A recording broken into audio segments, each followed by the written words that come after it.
Will come to order. Mr. Howery, there is no doubt that Denmark is an important ally as we work to confront the security challenges in Europe.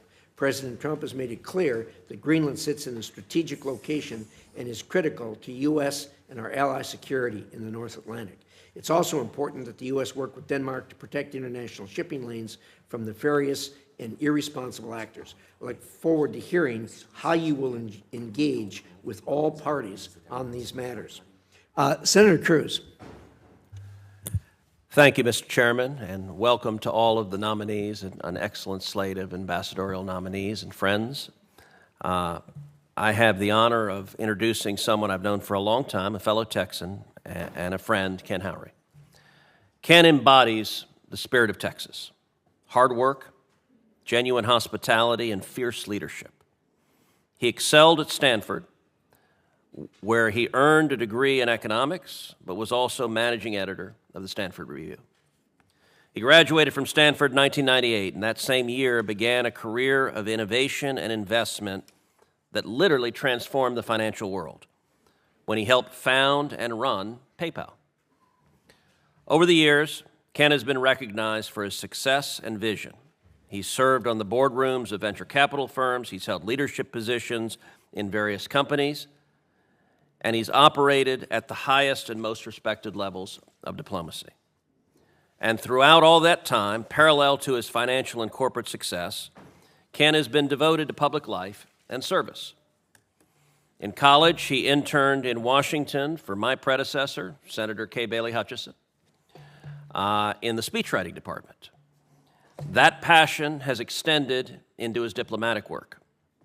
From 2019 to 2021, he served as ambassador to Sweden. He worked to advance our national security interests and to push Sweden to insulate its telecom networks from Chinese malign activities.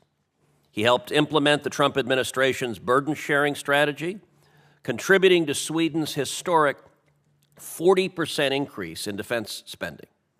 And he championed American businesses, encouraging trade and innovation and investment between the two countries. Ken is a strong leader with a clear-eyed understanding of diplomacy, strategy, and partnership. And he's exceptionally well qualified to serve as our next ambassador to Denmark.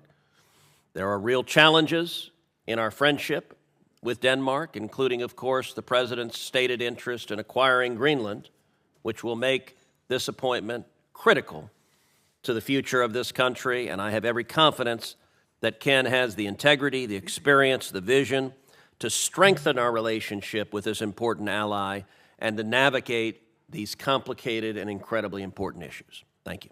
Thank you, Senator Cruz. Senator Cornyn, I understand you might have something to add to this.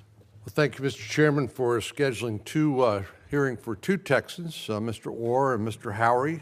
It's a pleasure to join my colleague, Senator Cruz, in saying a few nice words about Ken Howery. And I won't repeat everything he said, but I think it's fair to conclude that Mr. Howery is a super achiever. He's done a lot in his short life. But the things that I have been most impressed about is his prior service in Sweden, back at a time when the administration was trying to persuade other countries not to adopt Huawei technology because it essentially was a way to spy on those countries by the PRC and Chinese Communist Party. He was successful in getting them to ban those technologies. That's a big deal. I remember Ken telling me at lunch last May about some of the challenges he had helping the Swedes navigate during COVID, from reopening their society after the lockdown to addressing some of the vulnerability of his supply chains. I have no doubt that his background and experience will serve him well and serve our country well in Denmark as the U.S. and our partners around the globe continue to navigate evolving threats with technology and national security. I am confident he will represent our interests on the world stage. So, Ken, congratulations to you and your family on this nomination. I look forward to voting for your nomination in committee and on the floor, and I'd encourage all of my colleagues to do the same. Thank you. Thank you. Over to the State Department. Marco's doing a great job, but he needs help over there. That's a big organization. So, Mr. Howery, the floor is yours.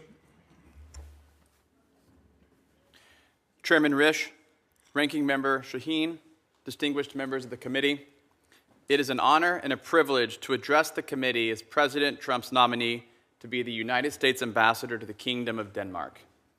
I thank President Trump and Secretary Rubio for the trust they have placed in me with this nomination. I also thank the outstanding professionals at the White House, the Department of State, our embassy in Denmark, our consulate in Greenland, for sharing their expertise and guidance. My family is here with me again today, including my parents, Karen and Ken, as well as my sister Christina and her daughter Emma, while others watch from home. I learned the importance of serving our nation and its values from my family. Both of my grandfathers served in World War II.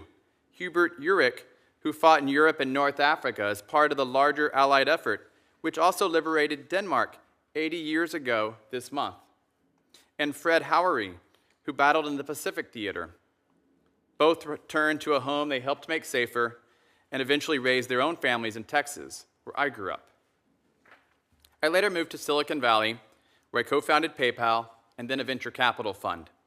That fund supported hundreds of entrepreneurs whose companies have created over 100,000 jobs and trillions of dollars in value. We led investments in pioneering companies working in fields including aerospace, defense, AI, and biotechnology. In 2019, I left the private sector for public service, representing our country as the U.S. Ambassador to the Kingdom of Sweden. I worked with the excellent team at Embassy Stockholm to enhance our vital transatlantic partnership, countering China's influence, promoting President Trump's burden-sharing priorities, and paving the way for eventual NATO accession. We also advanced trade, investment, and Arctic defense collaboration. I look forward to building on our strong relationship with the Kingdom of Denmark, another close ally with many shared interests and values. I have long admired Denmark and have visited many times. Our bond traces back to 1636, when Danish immigrants first arrived in what is now New York.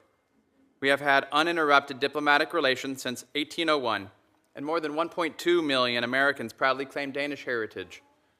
We are at a consequential moment for our partnership, with the Kingdom making greater investments in defense and assuming key roles in international organizations, the UN Security Council, the presidency of the Council of the EU, and this month, the chair of the Arctic Council. If confirmed, in addition to the core priority of protecting American citizens, I will focus on three priorities across the Kingdom of Denmark, including Greenland and the Faroe Islands. The first will be our shared security. Denmark is a founding NATO member, and Danish troops, including their renowned special forces, served alongside our own in Afghanistan, Iraq, Syria, the Balkans, and the Baltics. We honor the bravery and sacrifice of those Danish soldiers, some of whom fell in combat. Denmark is a F-35 founding partner and will spend over 3% of its GDP on defense this year. The Faroe Islands are important for maritime security, and if confirmed, I will strengthen defense ties across the Kingdom, ensure NATO interoperability, and address emerging threats. My second priority will be our economic relationship.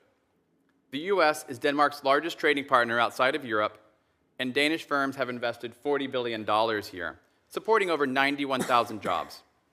Denmark is a leader in life sciences, shipping, and quantum science, and I will seek to strengthen ties in technology, entrepreneurship, and scientific research.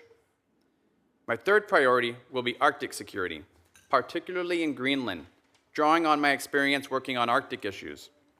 Greenland has hosted our military installations since World War II, when we first assumed its defense at the request of Denmark's ambassador in exile.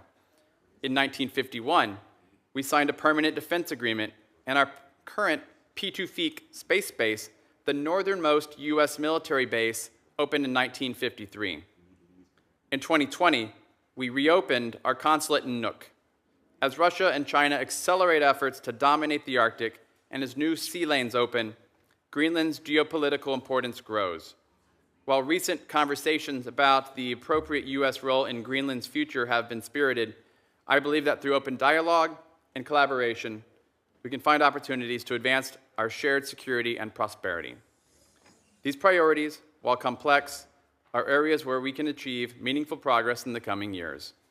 My experience building global companies, advancing transatlantic partnerships, and prior service in the region has uniquely prepared me to represent the United States as ambassador to the Kingdom of Denmark.